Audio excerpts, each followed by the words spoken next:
parmi les outils qu'on voit apparaître de plus en plus dans le monde de l'entreprise, il y en a un qui a une grande presse et qui a été largement déployé sur ces dernières années. C'est un outil qu'on appelle le bilan carbone.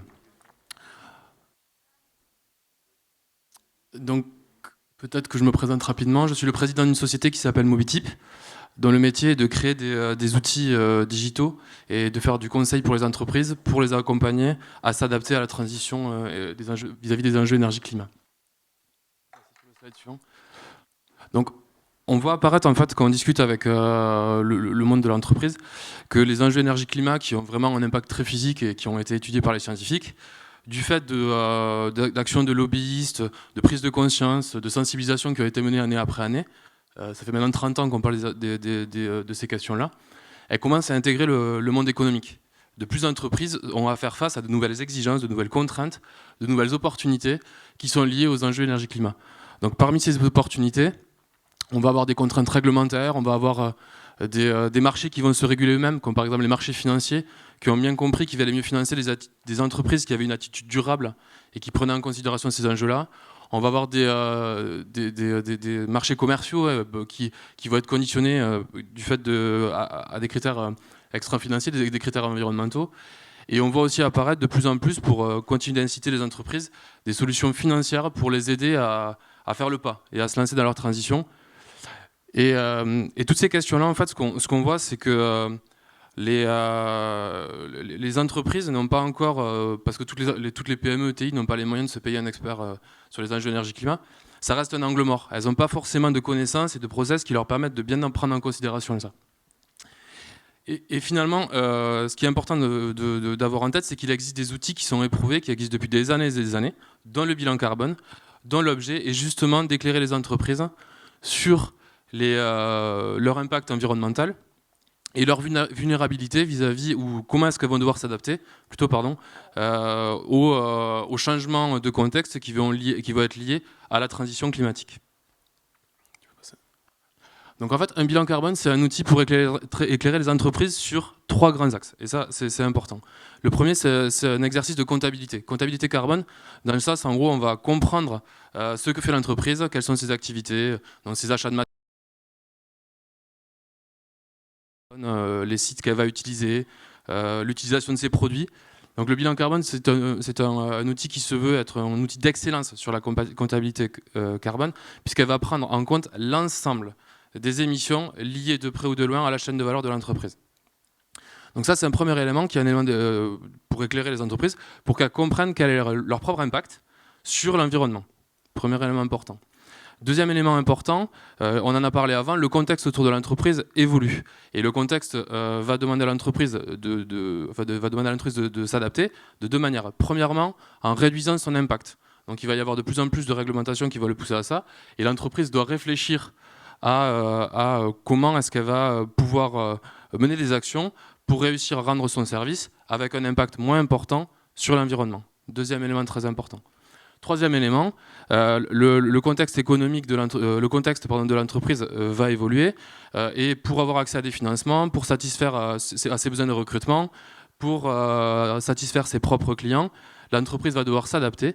Et donc c'est important, et aussi par rapport au changement de contexte physique qui peut exister dans tel ou tel pays, l'entreprise va devoir s'adapter pour réussir à rester pérenne. Donc là, je vais prendre quelques exemples. On a vu cette année le coût de l'énergie qui a explosé. C'est des choses qu'on aurait pu anticiper. Il y a une loi qui est passée sur le numérique responsable. Finalement, quel est l'impact sur le monde de l'entreprise? Ça, c'est quelques géants de la tech, je suis d'accord avec Christophe, vont devoir se poser des questions. Et le bilan carbone est un outil qui va leur permettre de se poser ces questions-là, de les matérialiser. Et dernier élément qui est important, c'est un outil de communication. Donc en fait, quand on parle des enjeux énergie-climat, il y a plusieurs normes qui existent. Elles sont assez nombreuses. Elles ont toutes une manière de présenter les informations sur un périmètre donné. Et le bilan carbone, vu qu'il se veut totalement exhaustif sur la manière de comptabiliser les émissions de gaz à effet de serre, elle peut permettre de produire la plupart des reportings qui peuvent être demandés par les parties prenantes de l'entreprise.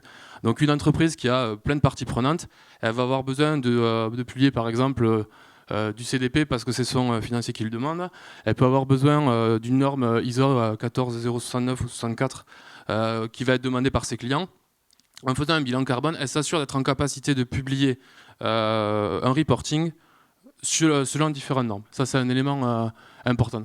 Donc, ce qu'il faut garder en tête, c'est vraiment le bilan carbone, c'est un outil pour éclairer les entreprises à un instant donné sur quelles seront les conséquences de la transition climatique sur sa propre activité.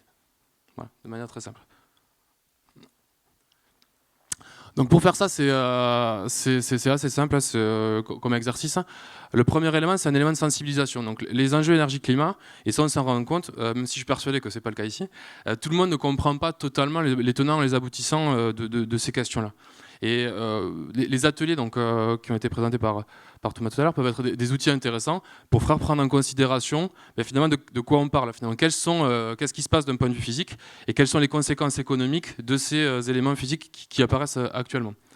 Deuxième élément important, ça va être de compter. Donc pour compter, en fait, il y a des méthodologies la méthodologie indique quel est le périmètre organisationnel à prendre en compte, quels sont les types d'activités qui vont être générateurs d'émissions de gaz à effet de serre, et comment est-ce qu'on comptabilise chacune de ces activités pour les traduire en quantité de CO2 équivalent émis dans l'atmosphère. Donc ça, c'est la méthodologie qui le permet.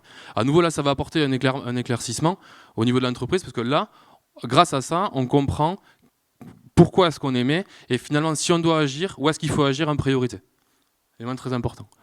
Il y a une étape intermédiaire, j'ai cumulé le 2 et le 3, qui va être le calcul.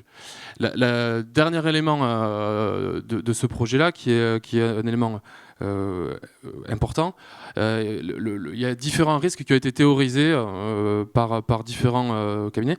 Des risques qui vont être considérés comme des risques physiques, donc la capacité d'approvisionnement, la sécheresse, les précipitations, des problématiques géopolitiques, et après des risques qu'on va appeler des risques de transition. Donc ça va être des risques en termes d'image, des risques en termes de capacité de recrutement, des risques par rapport aux exigences financières, des exigences réglementaires, des risques liés à l'évolution des coûts de l'énergie. Voilà, tous ces risques vont être étudiés, donc la méthodologie guide par rapport à ça, et va me permettre d'apporter un reporting, un éclaircissement aux dirigeants de l'entreprise pour dire voilà, finalement, ces risques-là vont impacter votre business de cette manière-là.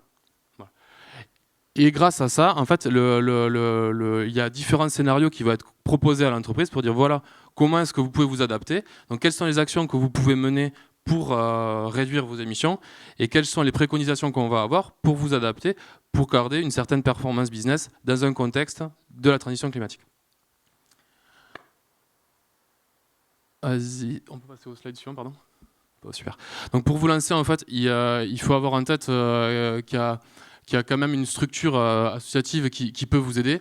Donc la PCC et l'ABC, donc si vous voulez vous lancer dans un bilan carbone, vont vous permettre de trouver le partenaire adéquat. Donc ils vont garantir, notamment l'association bilan carbone va garantir va lister l'ensemble des consultants qui ont été formés pour mener à bien un bilan carbone.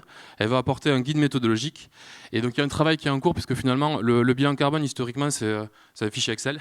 Et il y a différentes entreprises qui se sont lancées dans l'idée d'apporter des solutions un peu plus, de profiter du digital pour apporter des solutions techniques un peu plus, qui amènent un peu plus d'efficacité dans ce processus-là, pour permettre à ce qu'il devienne plus récurrent.